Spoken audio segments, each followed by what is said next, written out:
नमस्कार, मैं हूं आपके साथ मयंक। आज 27 तारीख है। देखिए, इस वक्त की बहुत बड़ी खबर आ रही है। इजराइल में सेड्रट इलाके में दो केमिकल फैक्ट्रीज में आग लगी है और आग की लपटें काफी दूर तक देखी जा सकती हैं, धुआं देखा जा सकता है और यहां पर राहत बचाव कार्य जारी है। लेकिन इस आग लगने के बाद इस पूरे इलाके में, इजराइल में जो खबर फैली वो इस तरह की खबरें फैलने लगी कि यहां पर बड़ा धमाका हुआ है और यह कहा जाने लगा कि क्या यहां पर ड्रोन स्ट्राइक हुई है। देखिए, इस तरह की खबरें फैली इजराइल में और उसके बाद वहां पर जो स्थानीय लोग हैं उनमें जबरदस्त खौफ का माहौल देखा जा रहा है। और ये जो दोनों केमिकल फैक्ट्रीज हैं दोनों सेड्रट इलाके में। देखिए, एक तो ये वो इलाका है जो बीर शेबा के करीब है। अगर आप जेरूशलम से बात करें तो करीब 70 किलोमीटर के आसपास डिस्टेंस होना चाहिए इसका।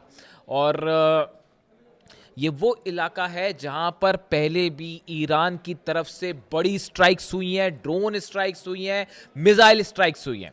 ये इंडस्ट्रियल इलाका है। यहाँ की दो बड़ी केमिकल जो फैक्ट्रीज जो हैं, इसमें अचानक आग लगती है और कुछ लोगों ने ऐसा दावा भी किया कि भाई धमाके हुए उसके बाद आग लगी, इसलिए इस तरह की खबरें फैली कि ये ड्रोन स्ट्राइक थी। हालांकि अभी इस बात की पुष्टि नहीं हुई है कि ये ड्रोन स्ट्राइक थी या नहीं। और इस तरह से देखिए, अब इसराइल में अगर कहीं धमाका हो जाए तो बड़ी स्वाभाविक सी बात है कि जितनी मिसाइल्स मारी हैं ईरान ने और जितनी ड्रोन स्ट्राइक करी हैं पिछले बार जब भी जंग हुई उस बीच में, तो इसराइल में खौफ का माहौल, पैनिक होना साधारण सी बात है। तो हुआ ये कि ये जैसे ही खबर आई उसके बाद इस तरह की खबरें फैलने लग गई कि भाई ये ईरान की तरफ से ड्रोन स्ट्राइक कर दी गई है। उसके बाद पैनिक का माहौल था, लेकिन वहाँ पर जो है फायर फाइटर्स पहुँचे, आग को बुझाने का काम शुरू हुआ। लेकिन इस बीच एक और बड़ी खबर आ गई। देखिए, अभी ये धमाका हुआ ही था, आग लगी ही थी, इसके बीच में खबर आ गई कि इस दो में से एक फैक्ट्री से अमोनिया गैस लीक होनी शुरू हो गई। बड़े इलाके में धुआं और आग और धुआं का प्रभाव था। तो उसके बाद ये सेड्रट जो देखिए जो खबर है, द सेड्रट municipality instructed resident of the nearby neighbourhood to remain indoors and keep their windows shut. जो वहाँ की लोकल गवर्नमेंट है, बॉडीज़ हैं, उन्होंने इस तरह के निर्देश जारी कर दिए कि जो सेड्रट के आसपास के इलाके के लोग हैं वो अपने घरों के अंदर रहें, खिड़की दरवाजे बंद कर लें, बाहर ना निकलें। यानी पैनिक का माहौल था, क्योंकि खबर ये थी कि अमोनिया गैस लीक हो रही है। अगर ये बड़े पैमाने पर लीक हो जाए तो इससे काफ़ी नुकसान भी हो सकता था। लेकिन अभी जो लेटेस्ट खबरें हैं उसके मुताबिक फायर फाइटर्स मौके पे हैं। इस बात की जांच जारी है कि वाकई यहाँ से अमोनिया लीक हुई है, नहीं हुई है, और अगर हुई है तो कितनी मात्रा में हुई है, इसकी अभी पूरी जानकारी आनी बाकी है। इस तरह से भी कुछ जगह से दावे हुए हैं। जो इजराइल के अखबार आप देखें, इजराइल का मीडिया देखें, तो वो इस तरह के दावे हो रहे हैं कि अमोनिया लीक नहीं हुई है। लेकिन इस तरह के भी दावे हैं कि अमोनिया लीक हुई है। अभी स्टेटस क्या है वो पता चलेगा। इस इलाके में देखिए इतना ज़बरदस्त पैनिक का माहौल था कि जो सेड्रेट से होते हुए जो ट्रेन्स जाती हैं उनको सेड्रेट स्टेशन पर रोकने से मना कर दिया गया। उन्हें कहा गया कि आप फौरन यहाँ से आगे निकल जाइए, इस स्टेशन पे आप ना रुकेंगे। आसपास के जो रेसिडेंशियल इलाके थे उनको काफ़ी घरों को खाली करवा दिया गया। जो थोड़े डिस्टेंस पे घर हैं उनको कहा गया कि आप घर के अंदर रहिए, बाहर मत निकलिए। यानी आप देखिए इस पूरे इलाके में, दरअसल देखिए ये बीर शेबा के करीब वो इलाका है सेड्रट का जहां पर ईरान की तरफ से शाहिद 136 ड्रोन्स ने, खास तौर पर जो 12 दिन की जंग हुई थी, इस जंग की बात नहीं कर रहा हूं मैं, पहले वाली जो जंग हुई थी 12 दिन की जंग हुई थी जिसमें ईरान ने अपनी मिसाइल्स और ड्रोन की असली पावर दिखाई थी पहली बार दुनिया को, और इसराइल घुटनों पर था। और ये हालात थे कि धमाधम मिसाइल्स गिर रही थी और बिल्डिंग्स गिर रहे थे इसराइल में। और उसके बाद जो है वो पहली बार ताकत देखी थी दुनिया ने कि ईरान की मिसाइल्स और ड्रोन की क्या ताकत होती है। तो उस समय भी ये जो सेड्रेट इलाका है, जो इसका इंडस्ट्रियल इलाका है, इस पर काफ़ी ड्रोन स्ट्राइक्स हुई थी। देखिए, ईरान में लगातार अमेरिका की तरफ से धमकियां आ रही हैं कि जो है हम वहाँ के जितने ऑयल स्टेशंस हैं उनको निशाना बनाएंगे, एनर्जी स्टेशंस को निशाना बनाएंगे, वगैरह वगैरह, इंडस्ट्रियल एरिया को निशाना बनाया जा रहा है।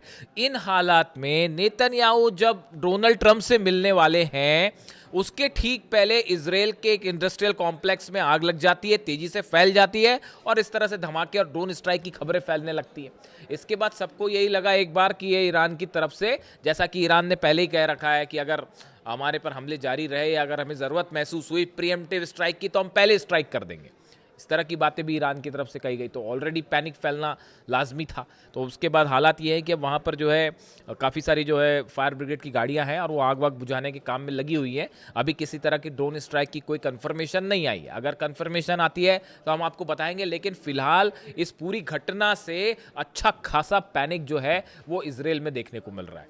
अब देखिए, इसी बीच एक और बड़ी खबर है, मैं अगले वीडियो में इसकी चर्चा करूंगा आपसे, कि इराक में जो स्ट्राइक्स की गई हैं खासतौर पर इरबिल में ईरान की तरफ से, वहाँ इराक में अभी भी हमले जारी हैं, वहाँ पे अभी भी जो है वो दुश्मनों के खिलाफ ईरान की कार्रवाई जारी है। उसमें इजराइल के कुछ सीक्रेट अड्डों को निशाना बनाया गया है। इस पर अभी डिटेल्स जरा आ जाए आपसे शेयर करेंगे। और इस बीच देखिए, जो खबर है ही कि नेतन्याहू और डोनाल्ड ट्रंप की मुलाकात होने वाली है, इस पर पूरी दुनिया की नज़रें हैं कि डोनाल्ड ट्रंप और नेतन्याहू की मुलाकात में क्या होता है। पिछली बार भी जब हमले हुए थे ईरान पे, जंग शुरू हुई थी, तो उसके पहले दोनों की मुलाकात हुई थी। अब बड़े सारे ऑप्शंस जो हैं इसकी अमेरिका की मीडिया आपस में चर्चा कर रही है। ईरान की तरफ से साफ है स्टेटस, आप मिलिए मत मिलिए, जो करना है करिए, ईरान का जवाब तैयार है।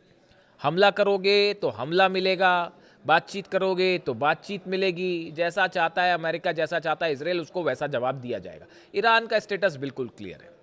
वो अभी तो जवाब यूक्रेन को देने की हो रही है, क्योंकि कैस्पियन सागर में जो हमला किया है अभी तैयारी उसकी चल रही है। वो खुर्रमशहर 4 कभी भी फायर हो सकती है। जवाब जरूर मिलेगा यूक्रेन को, ये बात तो तय है। अब देखिए, इस बीच जो खबर है, 2-3 ऑप्शंस जो हैं जिस पर विचार हो रहे हैं। पहला ये कहा जा रहा है कि डोनाल्ड ट्रंप और नेतन्याहू की मुलाकात के बाद ये प्लान तैयार हो सकता है कि अब हॉर्मूज में एक्शन की जिम्मेदारी नेतन्याहू की। कई सोर्सेज ऐसा दावा कर रहे हैं कि अब हॉर्मूज में अभी तक अमेरिका ने अपने 18 जहाज लेके वो खड़े रहे, कुछ कर नहीं पाए। हॉर्मूज अभी भी पूरी तरह से ईरान के कंट्रोल में, परिंदा भी पर नहीं मार सकता वहाँ ईरान की इच्छा के बिना। तो अब ऐसे में बताया जा रहा है कि हो सकता है कि नेतन्याहू को हॉर्मूज का कंट्रोल दे दिया जाए, कि बस जिम्मा दे दिया जाए कि भैया अब यहाँ पे ईरान से आप लड़ो, हम नहीं लड़ सकते। तो एक ऑप्शन ये है कि इसराइल की एंट्री हॉर्मूज में होने जा रही है, वहाँ पर ईरान उसके लिए तैयार बैठा हुआ, कह रहा है आप आइए, हम बताते हैं, हमारी अबू मेहदी रेडी है, तो वो अलग तैयार है। दूसरा ऑप्शन ये बताया जा रहा है कि अब अमेरिका में मिड टर्म पोल्स होने हैं। अब यहाँ बड़ी समस्या ये है, जॉर्डन में बेस तबाह हो गए, सोल्जर्स मारे गए, कुवैत में पेट्रियट तबाह हो गया, बहरीन में पेट्रियट थर्ड सिस्टम तबाह हो गए, तो भयंकर नुकसान हो गया। अब सैटेलाइट इमेजेस सामने आने लग गई हैं, और जो रिपब्लिकन सांसद हैं डोनाल्ड ट्रंप की पार्टी के, वही सवाल उठाने लगे हैं डोनाल्ड ट्रंप पर, कह रहे हैं कि भाई आपने हासिल क्या किया, आपने ईरान जाके ऑपरेशन किया, आपने हासिल क्या किया। आप कह रहे थे रिजीम चेंज होगी, वो भी नहीं हो पाई। आप कह रहे थे कि यूरेनियम पर हम कब्जा कर लेंगे, वो भी नहीं हो पाया। तो फिर आप कर क्या पाए वहां जाके?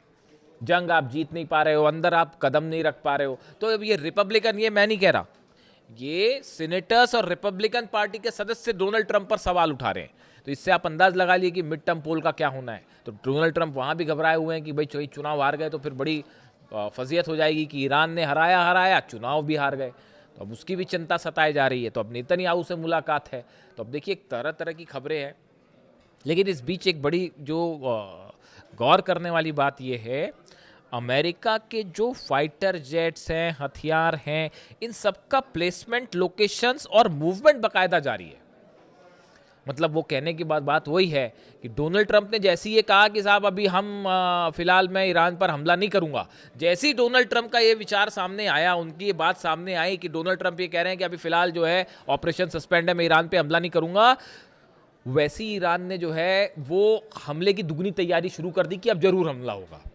जब भी डोनाल्ड ट्रंप बोलते हैं तो वो अपनी बात से पलट जाते हैं। मतलब उनको हमला करना होगा तो बोलेंगे जी मैं नहीं कर रहा, और हमला हो जाएगा। ईरान तैयार है उसके लिए। यानी डोनाल्ड ट्रंप का ये कहना कि मैं हमला नहीं करूंगा, उस तो ईरान और अलर्ट हो गया है। उसने अपनी और जो है मिसाइल तैनात कर दिए हैं, और वो जो है ईरान की सेना के जो प्रवक्ता है उनकी तरफ से बयान आ गया कि उन्होंने अपनी लोकेशंस गिना दिए कि भाई सऊदी में ये लोकेशन है, यूएई में ये लोकेशन है, कतर में ये लोकेशन है, और अगर हमला होगा सब पर एक साथ मिसाइल मारी जाएगी।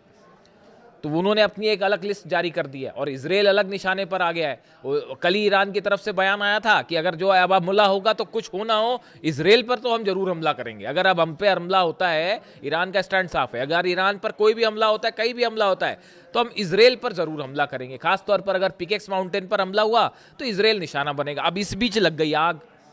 अब सेड्रेट में इस समय आग लग गई, और फिर खबर इस तरह से फैल गई कि धमाका भी हुआ था और ड्रोन स्ट्राइक तो नहीं, तो वो उसको इस तरह से लेने लगे। हालांकि अभी ऐसी खबरें नहीं है, लेकिन चूंकि आग लगी, पैनिक की बात थी और अमोनिया फैलने वाली बात थी, इसलिए आप तक पहुंचाना ज़रूरी था। इसके अलावा अब देखिए, एक तो ऑप्शन ये हो गया, अब एक और नया जो है वो सोर्सेस से नई हलचल और शुरू हो गई है कि डोनाल्ड ट्रंप को उनके कुछ एडवाइजर्स ये बता रहे हैं कि भाई देखिए असल में हुआ ये जो इनसाइड स्टोरी है, एक बैठक हुई, मैं इसका जिक्र पहले भी कर चुका हूँ, आपको बताता हूँ मैं। अमेरिका में एक बैठक होती है, उस बैठक में जनरल डेनकेन शामिल थे, चीफ जॉइंट ऑफ स्टाफ, वो शामिल थे, हेस्गेट शामिल थे, डोनाल्ड ट्रंप और तमाम एडवाइजर्स इनके साथ शामिल थे। ब्रैड कूपर जो है उनसे बात की गई, सेंटकॉम के जो चीफ हैं, जो ऑपरेशन देख रहे हैं ईरान के, तो सेंटकॉम चीफ जो है उनकी तरफ से बयान आया कि देखिए हमने ईरान के ऊपर जितनी एयर स्ट्राइक करनी थी वो कर ली, अब इससे और ज़्यादा हम जो है कोई अपना गोल हासिल नहीं कर सकते। उन्होंने सच्चाई कबूल कर ली असल में ये कि हम जितना नुकसान कर सकते थे ईरान का। एयर स्ट्राइक, देखिए हर ऑपरेशन की एक सीमा होती है, आप एयर स्ट्राइक करके किसी को हरा नहीं सकते, किसी देश को। तो अमेरिका का वो ब्रैड कूपर का कहना है ऐसा है, हमने जितनी एयर स्ट्राइक करनी थी वो कर लिया, अब हम ईरान को और एयर स्ट्राइक करके हम कुछ हासिल नहीं करेंगे। तो अब एयर स्ट्राइक करके हासिल नहीं करेंगे तो कैसे हासिल करेंगे?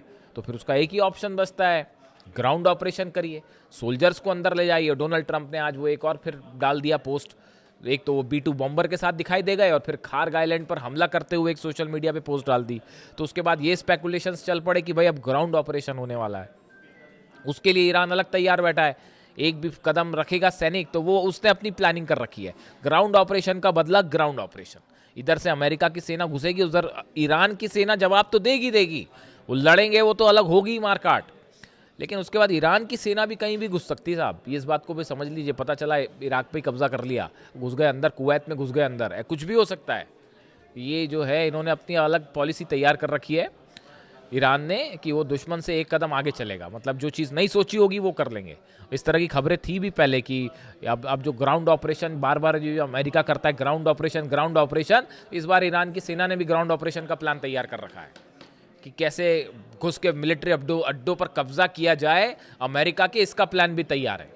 वो 8 लाख सैनिक ऐसे ही नहीं बैठे और बड़े गुस्से में बैठे हैं साहब, अली खामेनी साहब की शहादत के बाद से, वो कुछ भी हो सकता है। तो फिलहाल ये खबर आप तक पहुंचानी ज़रूरी थी। इससे जुड़ा जो भी अपडेट होगा, नेतन्याहू और ट्रंप की मुलाकात पर हमारी खास नज़र रहेगी। वॉशिंगटन से देखते हैं क्या निकल के आता है। जो भी अपडेट होगा आप तक पहुंचाएंगे। Thank you so much.